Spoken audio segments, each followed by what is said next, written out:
I think one of the biggest reasons why independent insurance agencies typically struggle with the A word, accountability, is because they're often doing it backwards. And I'm going to talk about that on today's Agent Leader Podcast. Welcome to the Agent Leader Podcast. My name is Brent Kelly. I'm your host. Thanks so much for joining me on this very impactful, this very important episode where I'm going to share with you a different approach, a different way maybe to look at the word accountability. More importantly, the actions associated with accountability. Now, let me start with this. One of the best things about independent insurance agencies, and when I talk to independent insurance agencies, I say this, is that you are, ready, independent. You have some freedom and flexibility to do the things that you want to do. Very cool. In fact, the latest studies say there are around 40,000 independent insurance agencies. And I can tell you, although there's many similarities, there are vast differences. Why? Because they're independent. Now, here's the challenge. The difficult part, the most challenging part for many independent insurance agencies is you are independent, right? There often is a lack of structure or process based around your agency. So this all stems from the A word, accountability. How do we get more accountability? And we talk about accountability, are we approaching it from the right perspective? So today I'm going to share with you, again, a unique, a different approach, I think a simplified approach to accountability. Now, we go much deeper in this and have more resources and tools for our agency partners, our members. Hint, hint, if you want to check that out, go to sitkins.com to learn more about us, some of the tools and resources we provide, and of course, how we work with independent insurance agencies like you. Go to sitkins.com. If you want to check out our book, which is titled Best Version Possible, it is the blueprint for greater impact, for greater profit, all with less effort. Go to sitkins.com/BVP, which, by the way, in our book, Best Version Possible, we talk about aspects of this accountability and what it looks like. So let me get into the content today because, again, in my view, in my work with independent insurance agencies and coaching and training and consulting with agencies and agency leaders, I know that some agencies have a decent grasp on this. Some agencies are very sporadic and some agencies just avoid it, right? I don't even want to deal with some of this stuff. Let the people do what they need to do and we'll clean up the rest later. Now, I don't know where you are as an independent insurance agency leader in this whole scope, right? Where you're at, you might be right at the top, you may be at the very bottom, but wherever you are, right, there is opportunity to improve. And I think one of the challenges that we see with agencies' accountability is I think they start at the end. And what I mean by this is that they go, gosh, why aren't my people? Why isn't this person more accountable? Give you a generic example. Maybe it's a sales leader and a producer. And the conversation at the end of the year, if a producer didn't hit their goals, is, gosh, you didn't quite hit your goals this year. And the producer says, yeah, I didn't quite hit my goals this year. And the leader says, next year you need to hit your goals. And the producer says, yeah, next year I'm going to hit my goals. Okay, good conversation. I'm glad we got this solved. Go out there and be accountable. Obviously, that's a bit of a far-fetched story, although maybe a few of you are listening and you're going, that hits a little bit close to home, right? So we like the idea of accountability, but we don't really approach it in the right way. So what I want to do with you, obviously accountability, we joke, is this A word, the A word, accountability. I think there are 3 other A's that need to come before accountability to make it truly work, right? So here's the good news about this podcast. And maybe this is from my perspective. I like to keep things as simple, and I love a whole approach that starts with the same letter. So if you're taking notes at home, get your pen and paper out. We're going to go through these 4 A's. And the first A is alignment. Alignment. Now, you may take this A for granted. I will tell you at the Sitkins group and with our Sitkins network and how we approach agencies, this is our first phase. This is, in fact, the first phase of our best version possible model is alignment. Now, in the perfect world, and what we teach and what we provide is we provide complete coaching, training, and consulting based around leadership, sales, and service. 3 critical aspects of every independent insurance agency. that do we have the same goal, right? Which typically is something based around retain and obtain your ideal clients to grow the agency, retain and obtain ideal clients. Understanding there's appreciation, there's respect, and there's trust, big part of accountability, in the different roles, right? So same goal, different roles. And again, the way we approach it is that if we're going to have true accountability, we need to understand, appreciate, respect, and trust the different roles within the agency. So to me, it starts with aligning the values, the purpose, the mission, the model, right? The vision, things you've heard before we do anything else. Because if we don't have alignment up front, all we're going to have is sporadic activity at the end, right? It all starts with alignment. Now, a big part of alignment is defining specifically what are the things in my role that I need to do, that I need to be aware of, that are most important and impactful. And I will tell you this, and this would be a great question to ask anybody on your team. Hey, what are your specific roles within this agency? Whether you're talking to a producer, a service professional, someone on your leadership team. Now, I know, especially with agencies with not a huge amount of people on your staff, that there's going to be hybrid, there's going to be some crossover. But what you'll often find when you ask this question to define your role is that either some people don't really know, or they can't define it or describe it, or they have a list of 28 different things. Now, why is this important? Well, it's really hard to be accountable to something that you haven't defined. It just is, right? Like, well, how do I know if I'm even doing the right things? Or are the things that I'm doing the things that I should be doing most often? So it does start with alignment. And everything that we talk about at Sitkins and working with agencies is that if we don't get this part right, if we don't have that understanding, and I'll say it again, the appreciation, the respect, the trust, and then I'll add on to this, knowing our specific roles within the entire agency unit, accountability is just a buzzword that's never going to work. So it definitely starts with alignment. The next part is obviously once we understand, we have alignment and we have a better grasp on our roles, it's taking the proper actions that we need to take. Right? These are the specific things that I'm going to do. Now, why this is important is this. Oftentimes I see when it comes to accountability that we try to manage numbers. Like, you didn't hit this number. You didn't do this. Now, that's the outcome. And I'm not saying not to look at numbers. I think we all could agree that numbers are pretty important for agency success. The metrics that we need, the KPIs, whatever terms you want to use, those are obviously critically important. But again, I'll say this one more time. You can't manage numbers. And we say at the Sitkins group, you only can manage the behaviors. Right? To go back to the silly example of the sales leader and the producer. Right? Well, you didn't hit your numbers. You hit your numbers. Yes, but what are the behaviors the producer should have been doing that they weren't that caused the outcome of a lack of hitting the numbers, right? What is that? So you have to be very intentional about the actions that we take. So this is why I want to bring this up is if you went, going back to your team and ask your team, okay, what are your roles? Right? Specifically within those roles, what are the behaviors that are most critical to know that we are on the right path to achieving success?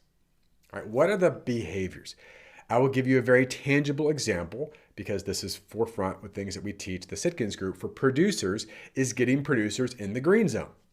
At a very simplified level, we'd say, well, the critical things are how many appointments, your sales conversations, your pipeline development, your proactive relationship deposits, and we talk about continuations, leading continuations correctly. Those are critical things that we know if you're doing those things, you're doing the right behaviors.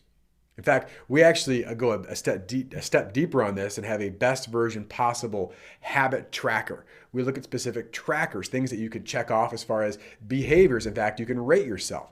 And we don't expect producers or teams to be perfect, but it does give them what? It gives them action steps that they know they can and should take. It's not just a big nebulous of things that you might do, could do, should I do, when will I do it, how will I do it. These are the non-optional behaviors that I know are most critically important, right? So now I have an action plan versus just a general idea or thought. Now, by the way, this next one, these two go together, is awareness, right? You have an action plan. In fact, to give an example of having this tracker, right? Whatever it is, or these are my three most core or critical functions that I do, right? My actions. Now I have a level of awareness if I'm doing them or not. And maybe that sounds like trite. Oh, come on. No, I'm serious. I will tell you, in many agencies, when I talk to teams or leaders, the problem isn't so much of the fact that they know they should be doing stuff. They're committed to the team. They want to get success. They want to get results. They really do.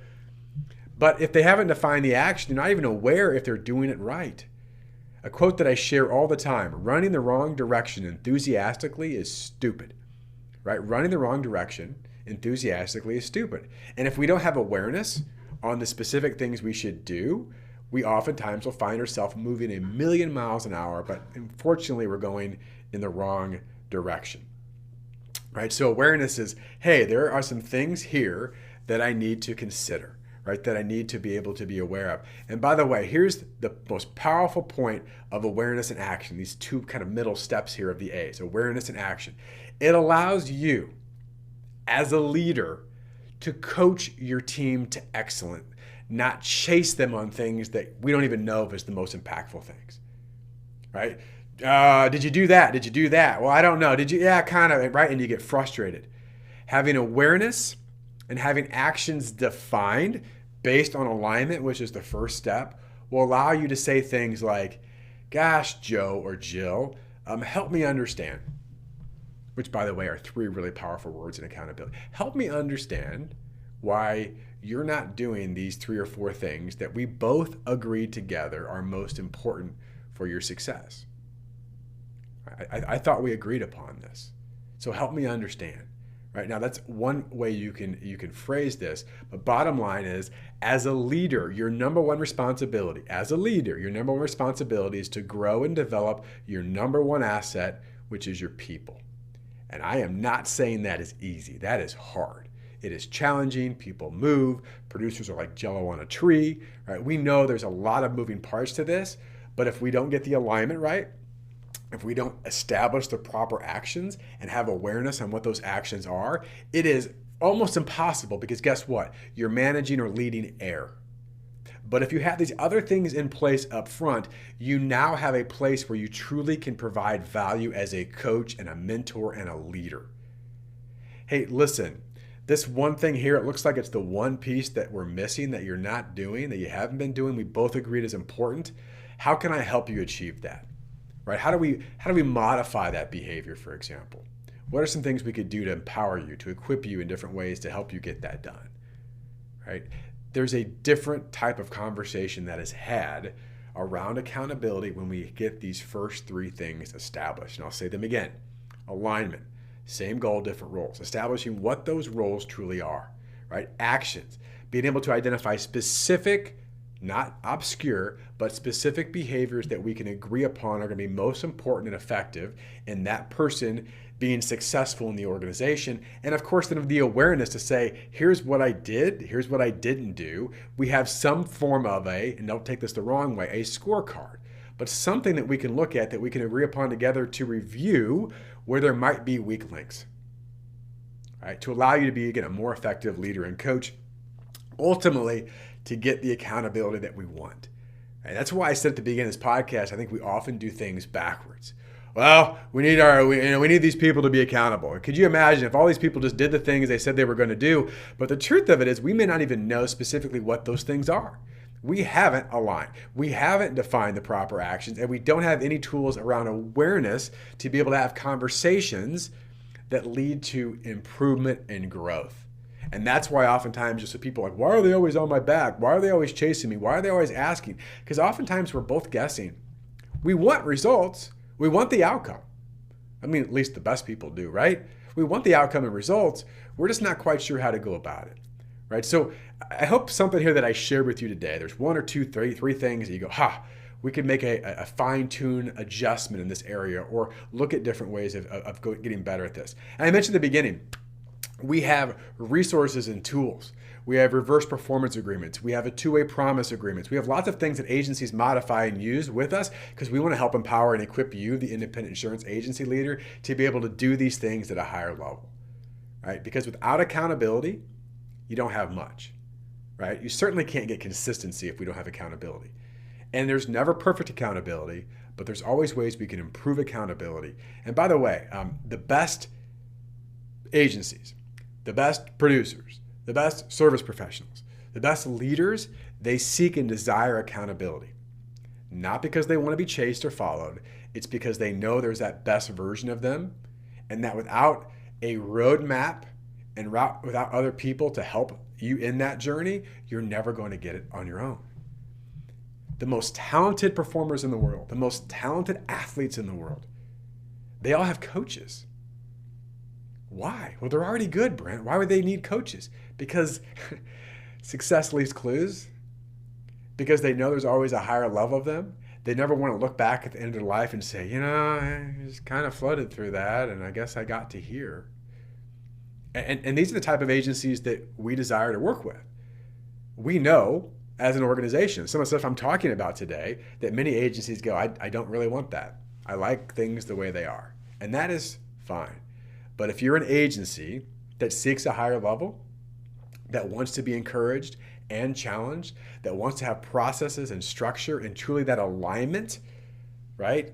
True alignment that I've talked about in this podcast, then I'd love to have a conversation with you. We would love to have a conversation. Learn more about your goals, your vision, some challenges, and see if there's an opportunity that we can help you take your agency to break through any stagnation or plateaus or frustrations that you're having to truly become that best version possible. Again, you can learn more about us at sitkins.com. For right now in today's podcast, I want you to consider this. What weak links do you have in your accountability? Which one of these A's, whether it's alignment, awareness, action, of course, leading to the actual accountability, are there opportunities for improvement in your agency? And what would it look like? Imagine if you achieved a higher level of accountability. What's possible? What does that best version look like? I wish you all the best and your success. Thanks for listening. The Agent Leader Podcast is brought to you by the fine folks of the Rough Notes Company. They are publishers of the insurance industry's leading magazine and technical insurance content. Rough Notes magazine profiles successful agencies plus keen insights from respected experts on a host of must-know topics. Rough Notes Advantage Plus provides the tools to help your agency grow, providing authoritative information on complex coverage issues. Visit them and learn more at roughnotes.com.